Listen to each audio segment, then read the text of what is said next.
मेरे प्यारे, क्या आप जानती हैं? क्या आप वास्तव में जानती हैं कि क्या होता है जब परमेश्वर आपके जीवन में कुछ बड़ा करने वाली होती हैं? ओह, मैं आपको बताती हूँ, आशीर्वाद आने से पहले, सफलता मिलने से पहले, वादा पूरा होने से पहले स्वर्ग में एक हलचल होती है, एक बदलाव होता है, एक कंपन होता है। और अगर आप इसे पहचानती नहीं हैं, अगर आप इसके प्रति संवेदनशील नहीं हैं, तो आप इसे परेशानी, संघर्ष या देरी समझ सकती हैं। लेकिन मेरी बात सुनिए प्रिय हृदय, परमेश्वर अपने सबसे बड़े आशीर्वाद अप्रस्तुत पात्रों में नहीं उड़ेलती। इससे पहले कि वह आपको कुछ बढ़ा दे, उन्हें पहले उसके लिए जगह बनानी होती है। और कभी कभी इसका मतलब यह होता है कि उन्हें वह हटाना पड़ता है जो आपके साथ आपके अगले मौसम में नहीं जा सकता। कभी कभी इसका मतलब होता है कि बड़े दरवाजे खुलने से पहले छोटे दरवाजे बंद होने चाहिए। कभी कभी इसका मतलब होता है कि उन्हें आपको अलग करना होगा, आपको अलग करना होगा, जो छोटा है उसे हटाना होगा ताकि आप महान को प्राप्त कर सकें। ओह, मुझे पता है कि आप इंतजार कर रही हैं।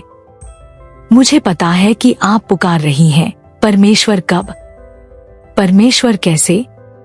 यह ऐसा क्यों लग रहा है कि सब कुछ बिखर रहा है? लेकिन आज रात मेरी बात सुनिए, जब ऐसा लगता है कि चीजें आपसे ली जा रही हैं, जब ऐसा लगता है कि इंतजार बहुत लंबा है, जब ऐसा लगता है कि संघर्ष कभी खत्म नहीं होगा, तो यूसुफ को देखिए। महल में बैठने से पहले उसे गड्ढे में फेंक दिया गया था। दाऊद को देखिए, ताज पहनने से पहले वह अपने जीवन के लिए दौड़ रहा था। एस्तेर को देखिए, रानी बनने से पहले उसे तैयारी की प्रक्रिया से गुजरना पड़ा। क्या आप इसे देखती हैं? क्या आप समझती हैं? जितना बड़ा वादा, उतनी बड़ी तैयारी। जितना बड़ा अभिषेक, उतना बड़ा दबाव। ओह, लेकिन अब हार मानने की हिम्मत मत करना। आशीर्वाद आने से पहले हारने की हिम्मत मत करना। आप जितनी सोचती हैं उससे कहीं अधिक करीब हैं। आप कुछ बड़े के कगार पर खड़ी हैं, कुछ ऐसा जिसे केवल परमेश्वर ही व्यवस्थित कर सकती है। यदि आप देख पाती कि वह क्या तैयार कर रही हैं, तो आप चिंता नहीं करती, आप डरती नहीं, आप संदेह नहीं करती।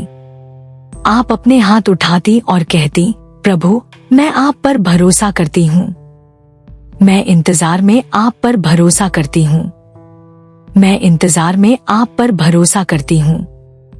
मैं इंतजार में आप पर भरोसा करती हूँ। मुझे आप पर भरोसा है, क्योंकि मैं जानती हूँ कि मेरा आशीर्वाद आ रहा है। शोधक अग्नि परमेश्वर का प्रेम भरा कार्य। ओह प्यारे लोगों, मेरी बात सुनिए। जीवित परमेश्वर की आत्मा उन तरीकों से चल रही है जिन्हें आप देख नहीं सकती। मैं आपको बताती हूँ, यदि आप परीक्षणों से गुजर रही हैं, यदि आपका दिल टूट रहा है, यदि आपके चारों ओर सब कुछ बिखरता हुआ लग रहा है, तो निराश न हो। परमेश्वर के तरीकों पर सवाल न उठाएं, क्योंकि वह आप में काम कर रही हैं।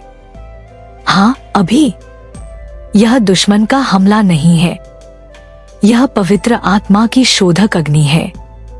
ऐसे क्षण होते हैं जब शोधक अग्नि असहनीय लगती है, जब जीवन का बोझ आपकी आत्मा पर दबाव डालता है। लेकिन वो प्रिय, क्या आप नहीं जानती? क्या आप महसूस नहीं करती? पिता आपको दंडित नहीं कर रहे हैं, वह आपको तैयार कर रहे हैं। आग सोने को नष्ट नहीं करती, यह केवल अशुद्धियों को दूर करती है।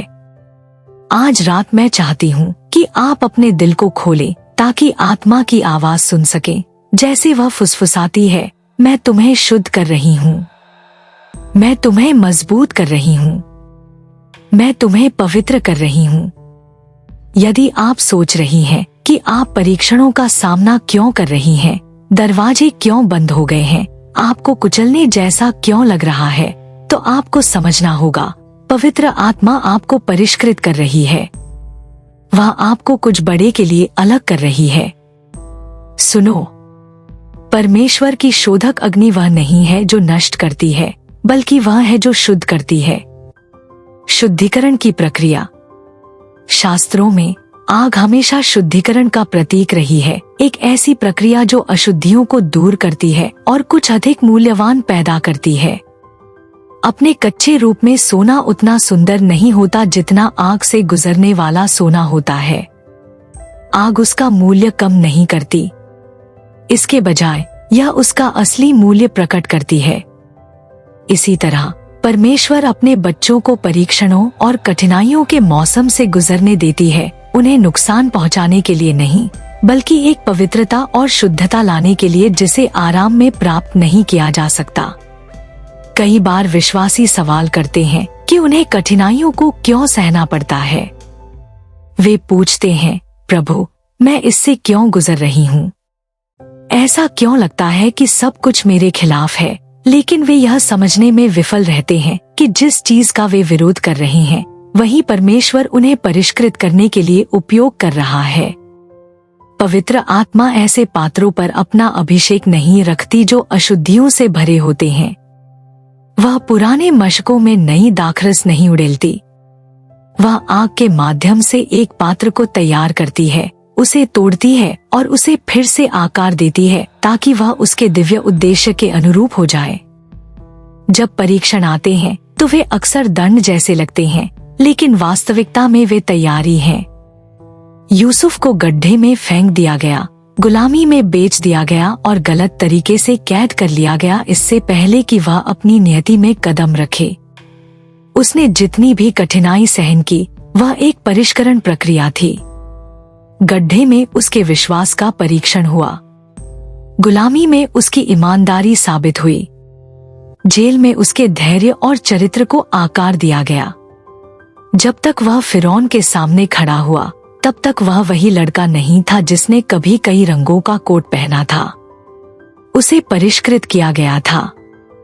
युवावस्था का अहंकार जल गया था और जो बचा था वह ज्ञान, नम्रता और ताकत का एक व्यक्ति था जो अपने दिव्य कार्य में कदम रखने के लिए पूरी तरह से तैयार था। मूसा, परमेश्वर के लोगों का नेतृत्व करने के लिए बुलाया गया एक व्यक्ति, तुरंत अपनी बुलाहट में कदम नहीं रखा। उसने 40 साल जंगल में भेड़ चराई इससे पहले कि परमेश्वर ने उसे जलती हुई झाड़ी से बुलाया। आग मिस्र के महल में नहीं थी जहां वह कभी विलासिता में रहता था। आग जंगल में थी, एकांत, असुविधा और परिष्करण का स्थान। वहीं उसका अभिमान दूर हुआ। वहीं उसने परमेश्वर पर निर्भरता सीखी। जिस व्यक्ति ने एक मिस्रवासी को मारकर अपने लोगों की रक्षा के लिए अपनी ताकत पर भरोसा किया था, उसे नम्र होना पड़ा इससे पहले कि वह फिरौन के सामने खड़ा हो सके और कहे, मेरे लोगों को जाने दो। परमेश्वर की शोधक अग्नि एक क्षण नहीं है, बल्कि एक निरंतर प्रक्रिया है। यह एक ऐसी प्रक्रिया है जो प्राकृतिक मन को हमेशा समझ में नहीं आती। यीशु के शिष्यों ने उसके साथ चला, उसके चमत्कार देखे, उसकी शिक्षाएं सुनी। फिर भी जब परीक्षण की आग आई तो वे बिखर गए। पतरस, जिसने साहसपूर्वक अपनी वफादारी घोषित की थी, उसने उसे 3 बार नकारा। लेकिन उसके इनकार के बाद, उसके टूटने के बाद, उसकी असफलता के क्षण के बाद यीशु ने उसे बहाल किया।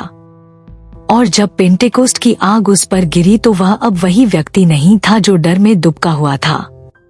वह साहसपूर्वक खड़ा हुआ और इतनी शक्ति के साथ प्रचार किया कि एक ही दिन में 3000 आत्माएं बचाई गईं। हर विश्वासी को यह समझना चाहिए कि आग से बचना नहीं, बल्कि उसे गले लगाना चाहिए। आग में ही अभिमान जलता है। आग में ही स्वार्थी महत्वाकांक्षा शुद्ध होती है। आग में ही विश्वास का परीक्षण होता है और वह मजबूत होता है। एक व्यक्ति जिसे कभी परिष्कृत नहीं किया गया है, उस पर परमेश्वर की बुलाहट का बोझ नहीं सौंपा जा सकता। अभिषेक महंगा है और जो इसे वहन करते हैं उन्हें प्रक्रिया को सहन करने को तैयार होना चाहिए। अय्यूब, परमेश्वर की नजर में धर्मी व्यक्ति, ने भारी पीड़ा सहन की। उसने सब कुछ खो दिया, उसकी संपत्ति, उसके बच्चे, उसका स्वास्थ्य। उसके दोस्तों ने उस पर आरोप लगाया, उसकी पत्नी ने उसे परमेश्वर को शाप देने और मरने के लिए कहा। फिर भी इन सब के बावजूद उसने घोषणा की, जब वह मुझे परखेगा तो मैं सोने की तरह निकल आऊंगा। अय्यूब समझता था कि उसकी पीड़ा व्यर्थ नहीं थी। वह जानता था कि परमेश्वर दर्द में भी काम कर रहा था और अंत में प्रभु ने उसे बहाल किया, उसे उसकी परेशानी के लिए दुगना दिया। परमेश्वर आग की अनुमति देती है क्योंकि वह देखता है जिसे हम देख नहीं सकते। वह हमारे दिलों के उन क्षेत्रों को जानता है जिन्हें शुद्ध करने की आवश्यकता है। वह उस अभिमान को देखती है जिसे हम पहचानते नहीं हैं। वह उस आत्मनिर्भरता को देखती है जिसे हम विश्वास समझते हैं। वह उन छिपे हुए उद्देश्यों को देखती है जिनसे हम अंधे हैं। और क्योंकि वह हमसे प्यार करती है, वह आग को हर उस चीज को जलाने देती है जो उसके चरित्र को नहीं दर्शाती। लक्ष्य आराम नहीं है, लक्ष्य रूपांतरण है, और रूपांतरण परिष्करण के माध्यम से आता है। दिव्य अलगाव विकास के लिए आवश्यक। पवित्र आत्मा उन तरीकों से काम करती है जो अक्सर मानवीय समझ से परे होते हैं, और एक तरीका जिससे वह विश्वासियों को शुद्ध करती है वह दिव्य अलगाव के माध्यम से है। यह एक ऐसी प्रक्रिया हो सकती है जो दर्दनाक, भ्रमित करने वाली और यहाँ तक कि अलग-थलग करने वाली भी महसूस हो सकती है, लेकिन यह आध्यात्मिक विकास के लिए आवश्यक है। जब परमेश्वर किसी को उच्च स्तर पर बुलाती है तो वह हर उस चीज को हटाना शुरू कर देती है जो उस बुलाहट को बाधित करती है। वह उन्हें उन लोगों, आदतों और वातावरण से अलग करती है जो उसके उद्देश्य के अनुरूप नहीं होते। यह अस्वीकृति नहीं है, यह परिष्करण है। यह त्याग नहीं है, यह तैयारी है। बहुत से लोग उन रिश्तों को छोड़ने के लिए संघर्ष करते हैं जो अब उनके आध्यात्मिक मार्ग की पूर्ति नहीं करते हैं। वे ऐसी दोस्ती से चिपके रहते हैं जो एक मौसम के लिए थी, यह महसूस नहीं करते कि पकड़े रहने से उनका अगला स्तर देर हो रहा है। ऐसे समय होते हैं जब परमेश्वर रिश्तों को फीका पड़ने देती है, इसलिए नहीं कि वह अपने बच्चों को चोट पहुंचाना चाहती है, बल्कि इसलिए कि वह उन्हें ऐसे लगाव से बचा रही है जो उन्हें गुमराह कर सकता है। लूत कुछ समय के लिए अब्राहम के साथ यात्रा की, लेकिन एक क्षण आया जब उन्हें अलग होना पड़ा। अब्राहम को एक उच्च स्थान पर बुलाया गया था और लूत की उपस्थिति कलह पैदा कर रही थी। जिस क्षण लूत अब्राहम से अलग हुआ, परमेश्वर ने अब्राहम को एक नया दर्शन और एक बड़ा वादा दिया। कुछ आशीर्वाद तब तक प्रकट नहीं होंगे जब तक अलगाव नहीं हो जाता। ऐसे मौसम भी होते हैं जब परमेश्वर विश्वासियों को परिचित स्थानों से हटाती है। आराम के क्षेत्र सुरक्षित महसूस हो सकते हैं, लेकिन वे आध्यात्मिक ठहराव के स्थान भी हो सकते हैं। एलिय्याह को कुछ समय के लिए चेरीथ नाले से सहारा मिला, लेकिन फिर नाला सूख गया। ऐसा इसलिए नहीं था कि परमेश्वर ने उसे त्याग दिया था, बल्कि इसलिए था कि परमेश्वर उसे प्रावधान के एक और स्तर पर ले जा रहा था। जब नाला सूख गया तो एलिय्याह को चलने के लिए मजबूर होना पड़ा। कई बार जो नुकसान जैसा लगता है वह बस एक दिव्य पुनर्निर्देशन होता है। परमेश्वर कुछ दरवाजों को बंद करने देगा क्योंकि वह जानता है कि उसी जगह पर रहने से आध्यात्मिक प्रगति बाधित होगी। जब यीशु ने अपना मंत्रालय शुरू किया तो उसने हर किसी को अपने साथ नहीं लिया। उसने 12 शिष्यों को चुना, लेकिन उस समूह में भी उसके पास 3 का एक अंतरंग घेरा था, पतरस, याकूब और यूहन्ना। जब वह रूपांतरण के पहाड़ पर गया तो उसने केवल उन तीनों को अपने साथ लिया। हर कोई गहरी रहस्योद्घाटनों को संभाल नहीं सकता था। ऐसे क्षण होते हैं जब परमेश्वर किसी को अपने साथ गहरी अंतरंगता में बुलाती है, और उस जगह में हर किसी को जाने का मतलब नहीं होता। कोई परमेश्वर के जितना करीब आता है, उतने ही कम लोग उन्हें अपने आसपास मिल सकते हैं। यह अकेलापन नहीं है, यह पवित्रीकरण है। अलगाव के सबसे कठिन रूपों में से एक तब होता है जब परमेश्वर उन चीजों को हटाती है जो कभी सुरक्षा का स्रोत थी। कभी कभी नौकरी छूट जाती है, एक वित्तीय संसाधन सूख जाता है, या एक परिचित दिनचर्या बाधित हो जाती है। यह हमेशा दुश्मन का काम नहीं होता। कभी कभी परमेश्वर चीजों को बदल रहा होता है ताकि उस पर कुल निर्भरता पैदा हो सके। इजरायलियों को वादा किए गए देश में कदम रखने से पहले मिस्र को पीछे छोड़ना पड़ा। वे मिस्र के तरीकों को अपने साथ नहीं ले जा सकते थे। परमेश्वर को दासता की मानसिकता को दूर करना पड़ा इससे पहले कि वे स्वतंत्रता में चल सकें। बहुत से विश्वासी परमेश्वर के वादों में प्रवेश करना चाहते हैं जबकि पुराने तरीकों को पकड़े हुए हैं, लेकिन दोनों एक साथ नहीं रह सकते। पवित्र आत्मा दिल को दोषी ठहराना, परेशान करना और उत्तेजित करना शुरू कर देगी, जिससे उन जगहों पर बने रहना असंभव हो जाएगा जो अब परमेश्वर के उद्देश्य के अनुरूप नहीं है। ऐसे समय भी होते हैं जब अलगाव भौतिक नहीं बल्कि आंतरिक होता है। परमेश्वर इच्छाओं को बदलना शुरू करती है, दृष्टिकोणों को बदलना शुरू करती है, दिलों को बदलना शुरू करती है। जो एक बार सुखद लगता था वह अब संतुष्ट नहीं करता। कुछ बातचीत खाली लगती हैं, कुछ गतिविधियां अपना आकर्षण खो देती हैं। पवित्र आत्मा किसी भी ऐसी चीज के प्रति एक पवित्र असंतोष पैदा करती है जो किसी को परमेश्वर के करीब नहीं लाती। यह परेशान करने वाला लग सकता है, लेकिन यह आध्यात्मिक विकास का संकेत है। जब कोई व्यक्ति अब उस जगह में फिट नहीं बैठता जहां वे पहले रहते थे, तो इसका मतलब है कि परमेश्वर उन्हें कुछ बड़े के लिए तैयार कर रहा है। यीशु ने स्वयं अपना मंत्रालय शुरू करने से पहले दिव्य अलगाव का अनुभव किया। उसे जंगल में ले जाया गया। यह परीक्षण का स्थान था, एकांत का, तैयारी का। वह भीड़ से दूर था, व्याकुलताओं से दूर, पिता के साथ अकेला। जंगल दंड का स्थान नहीं है, यह रूपांतरण का स्थान है। परमेश्वर अक्सर ऊंचा करने से पहले अलग करती है। वह अनावश्यक को हटाती है ताकि जो बचा है वह शुद्ध, परिष्कृत और अगले स्तर के लिए तैयार हो। टूटना अभिषेक का मार्ग।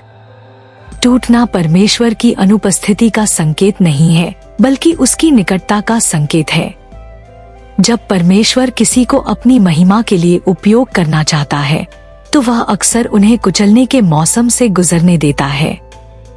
टूटने में ही अभिषेक की सच्ची सुगंध जारी होती है। जैसे जैतून को तेल पैदा करने के लिए दबाया जाना चाहिए और अंगूर को शराब पैदा करने के लिए कुचला जाना चाहिए, वैसे ही टूटने की प्रक्रिया ही परमेश्वर के उद्देश्य की पूर्णता को सामने लाती है। बहुत से विश्वासी अधिक अभिषेक के लिए, परमेश्वर के साथ गहरी अंतरंगता के लिए प्रार्थना करते हैं, लेकिन वे यह महसूस नहीं करते कि महिमा का मार्ग टूटना के माध्यम से है। पूरे शास्त्र में जिन लोगों ने एक बड़ा अभिषेक किया, वे पीड़ा से मुक्त नहीं थे।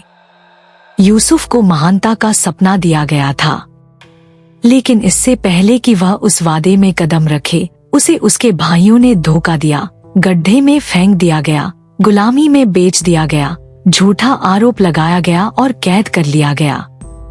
उसकी यात्रा का हर चरण उसे परमेश्वर के वादे की पूर्ति से और दूर ले जाता हुआ लग रहा था, लेकिन वास्तव में वह उसे इसके लिए तैयार कर रहा था। गड्ढे ने उसे अभिमान से मुक्त कर दिया, गुलामी ने उसे नम्रता सिखाई और जेल ने उसके धैर्य और चरित्र को विकसित किया। जब तक वह फिरौन के सामने खड़ा हुआ, तब तक वह वही युवा नहीं था जिसने कभी अपने सपनों का घमंड किया था। प्रक्रिया ने उसे परिष्कृत किया था, परिपक्व किया था और उसे अपनी बुलाहट का बोझ उठाने के लिए तैयार किया था।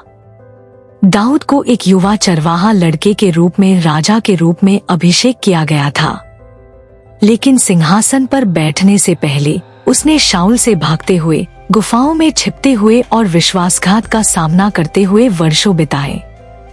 उसे परमेश्वर द्वारा चुना गया था, फिर भी उसे निर्वासन सहना पड़ा। उसे राज्य का वादा किया गया था, फिर भी उसे टूटने के मौसम से गुजरना पड़ा। यह जंगल में था कि दाऊद ने परमेश्वर पर पूरी तरह से भरोसा करना सीखा। यह गुफाओं में था कि उसे उस व्यक्ति के रूप में आकार दिया गया जिसने इज़राइल का नेतृत्व किया। उसका टूटना कोई गलती नहीं थी, यह उसकी नियति के बोझ के लिए एक आवश्यक तैयारी थी। हन्ना, शमूएल की माँ, ने अपनी प्रतिज्ञा प्राप्त करने से पहले गहरा दुख अनुभव किया। वह बांझ थी, उसका मजाक उड़ाया गया और उसे गलत समझा गया। साल दर साल वह प्रभु के सामने रोती रही, निराशा में अपनी आत्मा उंडेलती रही। अपनी टूटने में ही उसने अपने बेटे को परमेश्वर को समर्पित करने की कसम खाई। अगर उसने प्रतीक्षा के दर्द का अनुभव नहीं किया होता तो वह शायद शमूएल को प्रभु की सेवा में पूरी तरह से समर्पित नहीं करती। उसकी पीड़ा ने पवित्रीकरण का एक गहरा स्तर पैदा किया और जिस बच्चे की उसने लालसा की वह इज़राइल के महानतम भविष्यवक्ताओं में से एक बन गया। अलाबस्टर जार वाली महिला यीशु के सामने रोते हुए आई, अपनी सबसे कीमती संपत्ति को तोड़कर। उसने केवल तेल नहीं डाला, उसने जार को तोड़ दिया। सच्ची आराधना टूटने से पैदा होती है। अभिषेक की सुगंध कमरे में भर गई, तोड़ने से पहले नहीं बल्कि उसके कारण। जार के अंदर का तेल तब तक जारी नहीं किया जा सकता था जब तक वह बंद था। बहुत से लोग अभिषेक चाहते हैं लेकिन टूटना नहीं चाहते। वे परमेश्वर की शक्ति चाहते हैं लेकिन उसे पैदा करने वाली प्रक्रिया का विरोध करते हैं। जितना बड़ा टूटना उतना बड़ा अभिषेक। यीशु स्वयं परमेश्वर के पुत्र महिमा प्राप्त करने से पहले टूट गए थे।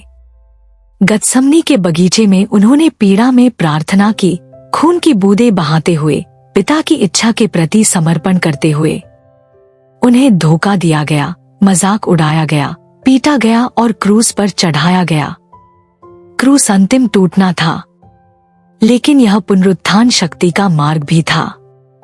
गतसमनी के कुचलने के बिना कोई खाली कब्र नहीं होती। उसके शरीर के टूटने के बिना कोई बहाली नहीं होती। महिमा से पहले हमेशा टूटना आता है। जब परमेश्वर टूटने के मौसम की अनुमति देता है तो वह नष्ट करने के लिए नहीं बल्कि परिष्कृत करने के लिए ऐसा करता है। वह दिलों को तोड़ने की अनुमति देता है ताकि उन्हें उसके डिजाइन के अनुसार फिर से बनाया जा सके। वह आत्मनिर्भरता, अभिमान और हर झूठी नींव को हटाता है ताकि केवल वही बचे जो उस पर बना है। जिन लोगों को परमेश्वर के सामने तोड़ा गया है उनमें ज्ञान, करुणा और शक्ति की गहराई होती है जिसे बनाया नहीं जा सकता। अभिषेक सतह पर नहीं रहता, यह उन स्थानों से बहता है जिन्हें कुचला गया है, समर्पित किया गया है और शुद्ध किया गया है। पदोन्नति से पहले परीक्षण परमेश्वर की योजना का हिस्सा। इससे पहले कि परमेश्वर किसी व्यक्ति को ऊंचा करे, वह पहले उनके दिल का परीक्षण करती है। परमेश्वर के राज्य में पदोन्नति महत्वाकांक्षा या मानवीय प्रयास से नहीं आती, बल्कि परिष्करण और तैयारी के माध्यम से आती है। हर महान बुलाहट से पहले परीक्षण का एक मौसम होता है और हर दिव्य कार्य चरित्र को आकार देने वाले, विश्वास को मजबूत करने वाले और अशुद्धियों को दूर करने वाले परीक्षणों के साथ आता है। बहुत से लोग परमेश्वर के आशीर्वाद, प्रभाव, अभिषेक की इच्छा रखते हैं, लेकिन वे यह नहीं समझते कि पदोन्नति के लिए क्या आवश्यक है।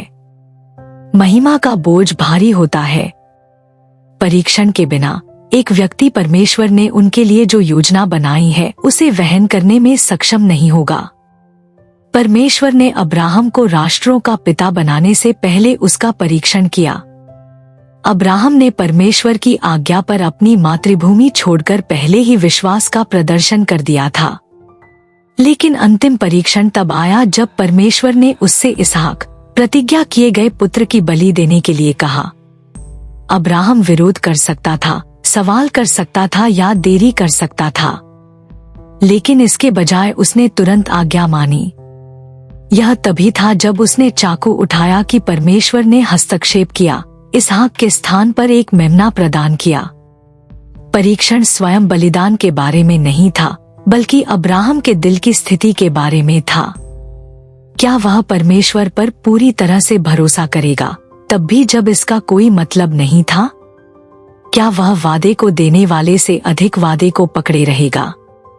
यह परीक्षण पास करने के बाद ही परमेश्वर ने अपने वाचा की पुष्टि की और उसके जीवन पर आशीर्वाद का विस्तार किया। यूसुफ की यात्रा दिव्य परीक्षण से भरी थी। उसे महानता के सपने दिए गए थे। फिर भी उसके जीवन में सब कुछ उन सपनों का खंडन करता हुआ लग रहा था। उसे उसके अपने भाइयों ने धोखा दिया, झूठा आरोप लगाया गया और कैद कर लिया गया। किसी भी बिंदु पर वह कड़वा हो सकता था, हार मान सकता था या समझौता कर सकता था, लेकिन वह विश्वासयोग्य रहा। पोतीफर के घर में उसे प्रलोभन से परखा गया, जेल में उसे धैर्य से परखा गया, यहाँ तक कि जब उसने फिरौन के प्याले के वाहक के सपने की व्याख्या की तो उसे 2 और साल के लिए भुला दिया गया। देरी कोई इनकार नहीं थी, यह तैयारी थी। परमेश्वर उसे गुमनामी में परिष्कृत कर रहा था इससे पहले कि वह उसे प्रमुखता में प्रकट करता। जब तक वह फिरौन के सामने खड़ा हुआ, यूसुफ नम्र, मजबूत और परिपक्व हो चुका था। वह लड़का जिसने कभी अपने सपनों का घमंड किया था, वह एक ऐसा व्यक्ति बन गया जिसने परमेश्वर को सारी महिमा दी। मिस्र के दूसरे सेनापति के रूप में उसकी पदोन्नति अचानक नहीं थी, यह वर्षों के परीक्षण और परिष्करण का परिणाम थी। मूसा को इज़राइल का नेतृत्व करने के लिए बुलाया गया था, लेकिन उसे वह कार्य तुरंत नहीं दिया गया। यद्यपि वह फिरौन के महल में पला बढ़ा था, उसे 40 साल जंगल में भेड़ चराने में बिताने पड़े इससे पहले कि परमेश्वर उसे जलती हुई झाड़ी में दिखाई दिया। उसे नम्रता में परखा गया, धैर्य में परखा गया, आज्ञाकारिता में परखा गया। वह एक बार मिस्रवासी को मारकर अपने लोगों को छुड़ाने के लिए अपनी ताकत पर निर्भर रहता था, लेकिन परमेश्वर को उस आत्मनिर्भरता को तोड़ना पड़ा इससे पहले कि वह सच्चा उद्धारक बन सके। बुलाहट महान थी लेकिन परीक्षण आवश्यक था। जंगल के बिना मूसा में विद्रोही राष्ट्र को रेगिस्तान से नेतृत्व करने का चरित्र नहीं होता। देरी कोई दंड नहीं थी, यह नेतृत्व के लिए तैयारी थी। दाऊद को एक युवा चरवाहा के रूप में राजा के रूप में अभिषेक किया गया था, लेकिन वह तुरंत सिंहासन पर नहीं बैठा। इसके बजाय उसने शाऊल से भागते हुए, गुफाओं में छिपते हुए और विश्वासघात का सामना करते हुए वर्षों बिताए। उसके पास अभिषेक था लेकिन अभी तक पद नहीं था, यह उसका परीक्षण स्थल था। उसे शाऊल को मारने के अवसर मिले, वही व्यक्ति जो उसके जीवन की तलाश में था, लेकिन उसने मामलों को अपने हाथों में लेने से इनकार कर दिया। उसने परमेश्वर के समय पर भरोसा किया, तब भी जब यह अनुचित लग रहा था।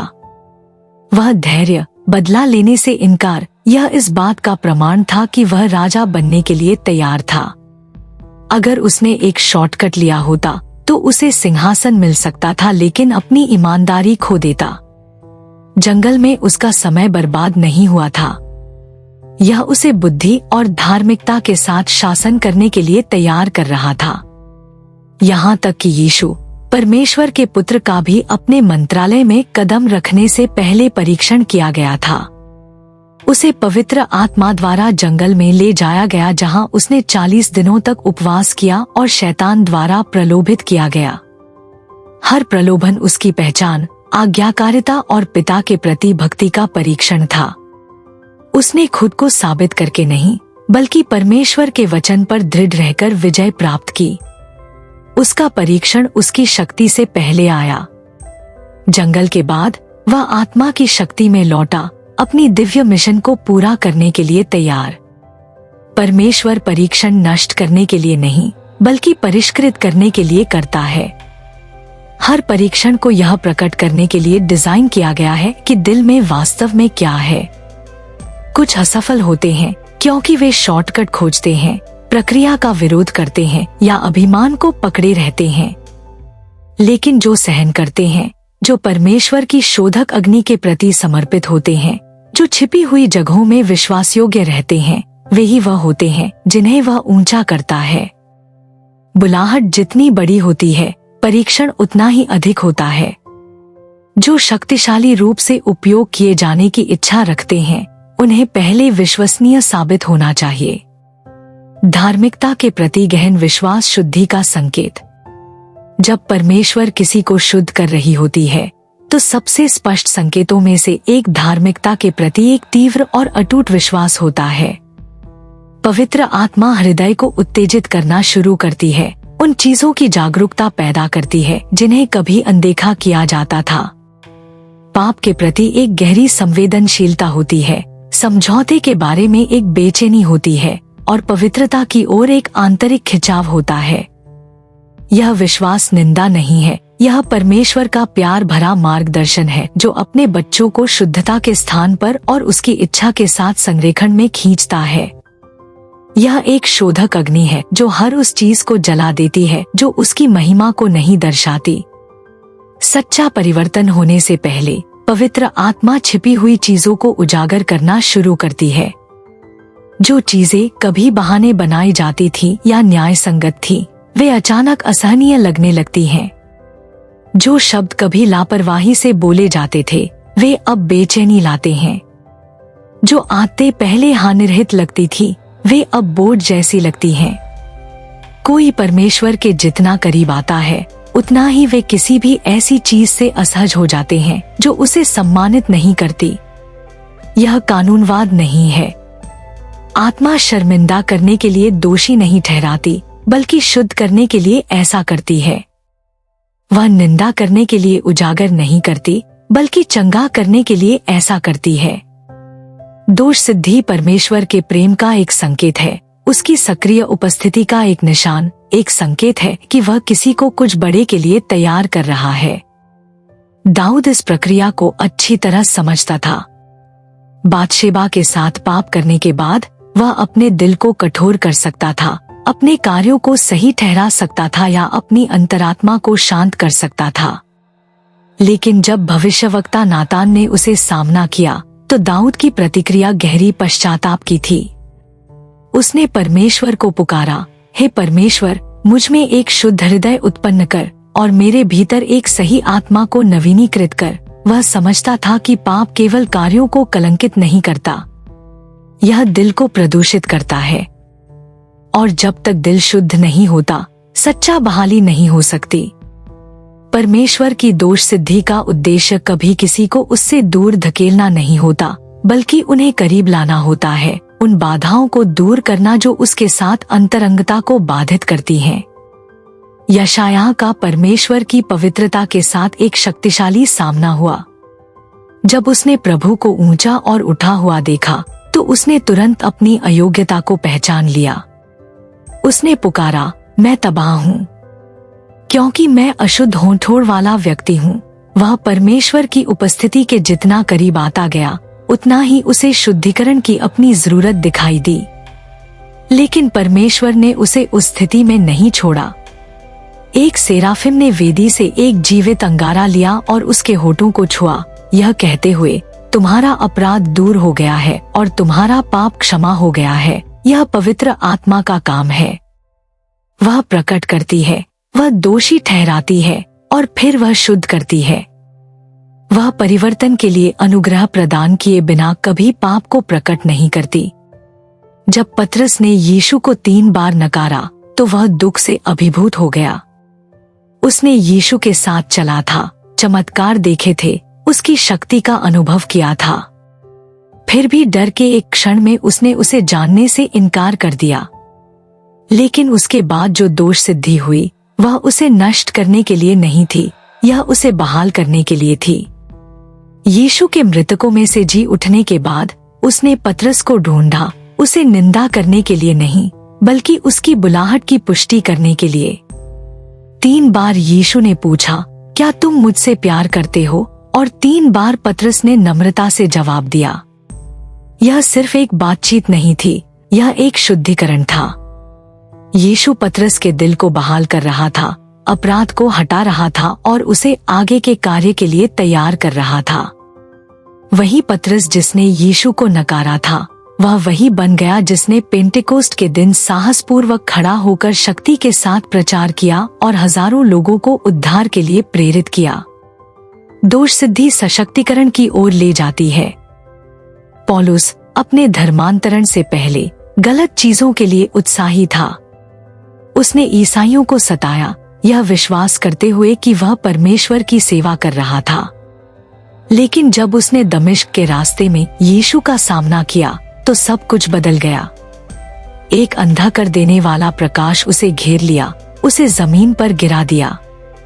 उसने यीशु की आवाज सुनी, शाऊल शाऊल, तुम मुझे क्यों सता रहे हो? उस क्षण में उसे सच्चाई का सामना करना पड़ा। उसकी शारीरिक अंधता उस आध्यात्मिक अंधता का प्रतिबिंब थी जिसमें वह जी रहा था।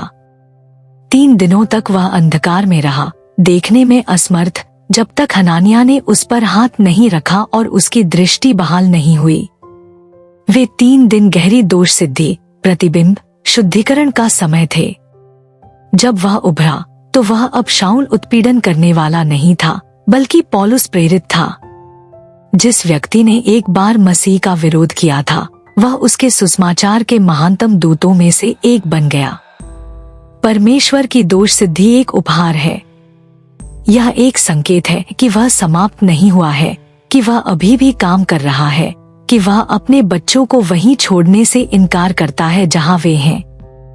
यह वह आग है जो शुद्ध करती है, वह आवाज है जो सुधार करती है, वह कोमल लेकिन दृढ़ हाथ है जो धार्मिकता की ओर ले जाता है। जो लोग इसे समर्पित करते हैं, जो पवित्र आत्मा को अपना गहरा काम करने देते हैं, वे ही सच्ची स्वतंत्रता में चलते हैं।